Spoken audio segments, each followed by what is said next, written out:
Audition ഒക്കെ ഉണ്ടായിരുന്നു അല്ലേ? ഒരു വാട്സപ്പിലും അങ്ങനെ FB-ലൊക്കെ അവർ ഇട്ടിട്ടുണ്ടായിരുന്നു, അങ്ങനെ ഇട്ടിട്ടുണ്ടായിരുന്നു. അപ്പം പിന്നെ എൻ്റെ ആങ്ങളെ ഉണ്ടല്ലോ, പുള്ളിയുടെ ഒരു ഫ്രണ്ടാണ് ശ്യാം. അപ്പോൾ പുള്ളിയുടെ ഒരു ഫ്രണ്ടാണിത് അയക്കുന്നത്. അപ്പോൾ നമ്മളോട് ചോദിച്ചിട്ടൊന്നും അല്ല അയക്കുന്നത്. അവൻ്റെ ഫോണിൽ നിന്ന് ഒരു ഫോട്ടോ എടുത്ത് അവൻ പോലും അറിയാതെ പുള്ളി ഇടുവന്ന്, പുള്ളിയുടെ അങ്ങനെ ഇട്ടു.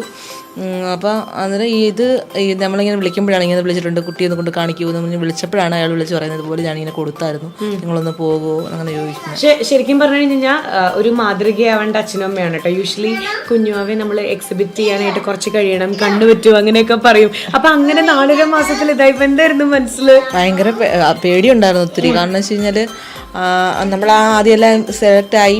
അപ്പം നമുക്ക് പേടി, ലൈറ്റിൻ്റെ ചൂടൊക്കെ അത് പേടി. അപ്പം നമ്മൾ ഈ ഷൂട്ട് കഴിഞ്ഞ ഉടനെ നനഞ്ഞ് തുണിയിട്ട് ഇങ്ങനെ വയറൊക്കെ കുറച്ച് നേരം കെട്ടി വെക്കുകയും അങ്ങനെ ചൂട്. അപ്പം ഈ നനഞ്ഞ് തുണിക്കകത്തോട്ട് അങ്ങ് ചൂടാവുമല്ലോ. അപ്പം പക്ഷേ ദൈവം ഒന്നും ചൂടോ അങ്ങനെ പനിയോ അങ്ങനെയുള്ള ഒന്നും സെറ്റിൽ നിന്ന് നമുക്കൊരു ആ ഒരു അവർക്ക് പറ്റിയിട്ടില്ല.